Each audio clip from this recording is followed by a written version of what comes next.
اور جی میں 1 بجے گھر میں داخل ہوا ہوں تو کوئی شے نہیں تھی. فجر میں اٹھا ہوں تو ہڈیاں پڑی تھیں وہ بھی دروازے پہ. میں نے کہا پتہ کیا مسئلہ ہے, بچے کھاتے ہیں فاسٹ فوڈ زیادہ, تو کھاتے بھی رات کو ہیں, تو کوئی گزرا ہوگا آپ کی گلی سے تو آپ کے دروازے پہ پہن گیا ہے. کہتے جی نہیں اگے نہیں کدی چھٹیاں. میں کیا کوئی چھوڑ دو آپ کی مہربانی, مطلب کن چکروں میں پڑ گئے. اس طرح بھی کبھی ہوتا ہے, کہتے ہیں ابھی بھی کہ وہ جی کالی بلی رستہ کاٹ گئی تھی تو اب میں جاؤں کہ یہاں کام پہ نہ جاؤں واپس آ جاؤں. تو میں کہتا ہوں اگر کالی گاڑی رستہ کاٹ جائے تو پھر جانا چاہیے کہ واپس آ جانا چاہیے. کیا مطلب مومن اس طرح کی باتیں کرے گا, اتنے چھوٹے چھوٹے وسوسوں. اور پھر میرے بزرگ فرمایا کرتے تھے جو لوگ سانپ سے ڈر جاتے ہیں وہ پھر رسیوں سے بھی ڈرتے ہیں, توکل ختم ہونے لگتا ہے معاذ اللہ. اور یہ کمزوری ہے, اس سے باہر آئیں. وسوسے کا علاج کیا ہے؟ اچھا کچھ وسوسے جو ہیں نا وہ پڑھے لکھے لوگوں کے بھی ہیں, آپ نے ناراض نہیں ہونا, عنوان ہے نا جی تو پھر بات تو عرض کرنی پڑتی ہے. کچھ یہ سیانے لوگوں کا. اب ایک اور وسوسہ ہے, وہ ہے غربت کا خوف, غربت کا ڈر. ایک تو ذہن میں یہ خیال آتا ہے کہ پہلے میں مالدار ہو جاؤں کسی طریقے سے, غربت کے خوف کی وجہ سے, وسوسے کی وجہ سے یہ لوگ یہ کام کرتے ہیں. اب وہ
پڑھ سکتے ہیں, چاند سورج اپنی جگہ چھوڑ سکتے ہیں. کریم نے فرما دیا ہے مال کم نہیں ہوتا تو مسلمانوں نہیں ہوتا, ہو سکتا ہی نہیں. صدقات خیرات دینے سے مال کم, آپ یقین کریں اس حدیث پر وجد ہوتا ہے کہ تم صدقات دو خیرات کرو مال کم ہوتا ہی نہیں. اللہ کی راہ میں دینے سے کمی آتی ہی نہیں, یہ مدینے والے رسول نے فیصلہ فرما دیا, یہ حضور نے کہہ دیا ہے, تو بات ختم ہو گئی. تو یہ سارے وسوسے ہیں. پھر ایک اور طبقہ ہے جو مذہبی لبادہ اوڑھ کر وسوسہ اندوزی کرتا ہے. تو میں اکثر گزارش کرتا ہوں کہ یہ قابل رحم لوگ ہیں, یہ بیچارے الجھے ہوئے لوگ ہیں, ان کو تو خود پتہ نہیں ان کی منزل کیا ہے, ان کا راستہ کیا ہے, کدھر یہ جائیں گے. مجھے بھی ایک دفعہ مل گئے تھے ایئرپورٹ پہ, تو وہ بیچارے آیت بھی نہیں پڑھ سکتے تھے, صرف ترجمہ ہی سناتے تھے. آیت نمبر اتنی تو فلانا اتنا تو اس میں فلانا لکھا ہے. تو میں ایئرپورٹ کی طرف جا رہا تھا تو کسی بندے کو انہوں نے پکڑا ہوا تھا, میں نے ان کو کھڑا کر لیا. میں نے کہا اس بیچارے کو چھوڑیں, یہ تو سیدھا سیدھا دکاندار بندہ, اس سے تو کوئی دکان کی بات کریں, اے ساڑھے نال گل کرنا جڑی ساڑھے مطلب دی ہے, تو آ نا ادھر ہمارے ساتھ بات کر, چلے 2 باتیں ہو جائیں تیرے ساتھ. تو مجھے کہنے لگے جی یہ پردہ تو نظر کا ہوتا ہے, مولوی بی بی کو پردہ کیوں کراتے ہیں, نظر کا پردہ ہے. تو میں نے اسے کہا کمال ہو گئی یہ بات آپ کی, یہ تو بڑی عجیب بات ہوئی نا. تو پھر میرے بھائی دل کا پردہ ہے نا, پھر آپ تجوریوں میں پیسے کیوں رکھتے ہیں, کھلے رکھیں نا پیسے سرے عام. آپ کہیں جی تقویٰ تو دل کا ہے, نہ چراؤ, رکھ کے دکھاؤ نا, رکھتے ہو باہر. کہنے لگا نہیں وہ تو چوری ہو جانے نے. اور میں نے کہا بھائی اتنی سی بات ہے, جس بیچارے کو آپ پریشان کر رہے تھے اس کی وقتی طور پہ سمجھ میں بات نہیں آ رہی ہوگی. روپیہ 4 لاکھ ہو تو بندے جمعے والے دن ساتھ نہیں لے کے آتے, حالانکہ جمعہ پڑھنے آ رہے ہیں. بلکہ جوتا قیمتی ہو تو وہ نہیں لے کے آتے, موبائل نہیں لے کے آتے. تو یہ وسوسے لوگ پیدا کرتے ہیں, بلا وجہ انتشاری ماحول بناتے ہیں, یہ ٹھیک نہیں. اپنی زندگی میں وسوسوں سے باہر آئیں, اپنی طبیعت اس طرح کی بنائیں کہ جس کے اندر مثبت سوچیں ہوں. اور اگر کبھی اس طرح کا خیال آئے بھی, ڈپریشن کے مریض, ٹینشن کے مریض, الجھی باتیں, تھکی باتیں نہ کریں. ہم اللہ رسول کے ماننے والے ہیں. مجھے ایک بات بتاؤ, یہ ہو سکتا صحیح ہے کہ رزق میرے نصیب کا تھا, چلا میرے بھائی کے گھر گیا ہے؟ یہ ہو سکتا ہے؟ حضور فرماتے ہیں بچے کے پیدا ہونے سے پہلے اس کی عمر لکھ دی جاتی ہے, رزق لکھ دیا جاتا ہے, چیزیں طے ہو جاتی ہیں. یہ ہو سکتا ہے میرے بھائی کہ پیسے میرے گھر آنے تھے پڑوسیوں کے گھر چلے گئے جادو کی وجہ سے، حسد کی، یہ کیسے ہو سکتا ہے؟ بہلول دانا سے ہارون رشید کہنے لگا کہ کوئی حکم ہو تو بتائیے گا، تو آپ نے بڑی خوبصورت بات کی، فرمانے لگے تیرا رب کون ہے؟ اس نے کہا اللہ، تو فرمایا میرا کون ہے؟ کہا اللہ۔ فرمانے لگے یہ تو نہیں نہ ہو سکتا ہارون رشید کہ رب ہارون رشید کو دے اور بہلول دانا کو بھول ہی جائے، یہ تو نہیں نہ ہو سکتا۔ تو جب رب ہمارا مالک قادر مطلق ہے اور دلوں کے بھید جاننے والا ہے تو ہم کمزور باتیں کیوں کرتے ہیں؟ ہم یہ کیوں کہتے ہیں حسد ہو گیا؟ اور میں ایک دو دوستوں سے اکثر میں کہتا ہوں کہ اللہ تعالیٰ معاف کرے، کوئی قدرت کو نقل کفر نباشر کو آپ سے زد نہیں تھی کہ آپ کے نصیب جو ہیں وہ ٹھیک نہیں لکھے، آپ نے محنت ہی نہیں کی زندگی میں، کوشش ہی نہیں کی، ساری زندگی چھوٹی چھوٹی باتیں کر کے لوگوں پہ توجہ دے کے فلانا کدھر ہے فلانا کدھر ہے وقت ضائع کر دیا۔ نکل آئیں، محنت کریں۔ قانون قدرت یہ ہے کہ روزی کے لیے، دنیا داری کے لیے کافر بھی محنت کرے تو اللہ تو اسے بھی روٹی دیتا ہے۔ کبھی مشرک کا، عیسائی کا، یہودی کا رزق بند کیا اللہ نے؟ تو اگر محنت کرنے پہ رب انہیں دیتا ہے تو تجھے مجھے کیوں نہیں دے گا؟ ہم محنت کرنے کو تیار نہیں، کوشش کرنے کو تیار نہیں، جھوٹ بولتے ہیں، کہانیاں بناتے ہیں تو پیچھے رہ جاتے ہیں۔ تو اس لیے زندگی میں بہت ساری چیزیں ہماری غلطیوں کی وجہ سے خراب ہوتی ہیں، لیکن ہم یہ ہیں کہ وہ کبھی جادو کے کھاتے میں ڈال رہے ہیں، کبھی کہہ رہے ہیں ابا نے صحیح طور پہ ہمیں کام نہیں سکھایا، کبھی کہہ رہے ہیں فلانے کی وجہ سے پیچھے رہ گیا۔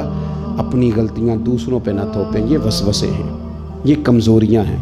اپنی غلطیوں کو تلاش کریں، ٹٹولیں اپنے آپ کو ٹٹولیں۔ جب بندہ اپنے آپ کو ٹٹولتا ہے تو اس کی تربیت ہوتی ہے، اس میں احساس پہ۔ ہم نے ساری زندگی دوسروں پہ ڈال کے گزارا کیا، ایسے نہ کریں۔